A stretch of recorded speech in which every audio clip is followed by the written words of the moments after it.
এই আসিয়া দৃশ্য আমরা ভুলে যাব। এই যে মেয়েটা কাতরাতে কাতরাতে মারা গেল আজকে, বেশি দিন সময় লাগবে না, 1 মাস 2 মাস হাইয়েস্ট 3 মাস।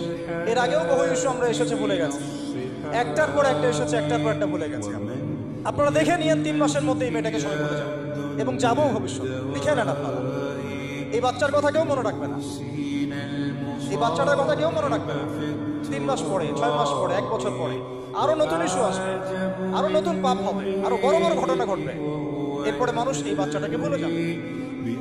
এই বাচ্চাটা কি তার মৃত্যু যন্ত্রণা বলতে পারবে, তার সম্মানহানি বলতে পারবে, তার পিতামাতাকে বলতে পারবে? এখন প্রশ্ন হচ্ছে, তার পিতাকেও যদি আমরা জিজ্ঞাসা করি, ইসলামে রেপের শাস্তি হচ্ছে মৃত্যুদণ্ড, আর ব্যভিচারের শাস্তি হচ্ছে অর্ধেক কোমর পর্যন্ত পুঁতে পাথর নিক্ষেপ করে হত্যা করা।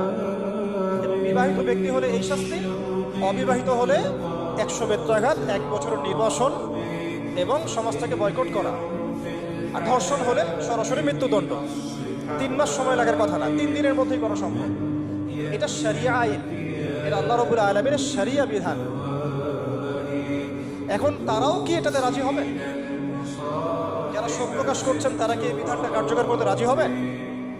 ধর্ষককে সবার সামনে প্রকাশ্যে মৃত্যুদণ্ড দেওয়া হোক, শরিয়া আইন কার্যকর করা হোক, রাজি হবেন না। কারণ আপনারা বলবেন এটা করতে গেলে বাংলাদেশ নাকি মৌলবাদী রাষ্ট্র হয়ে যাবে। তো সমস্যার গোড়ায় আপনারা যেতে চান না, ডালপালা নিয়ে নাড়াচাড়া করেন।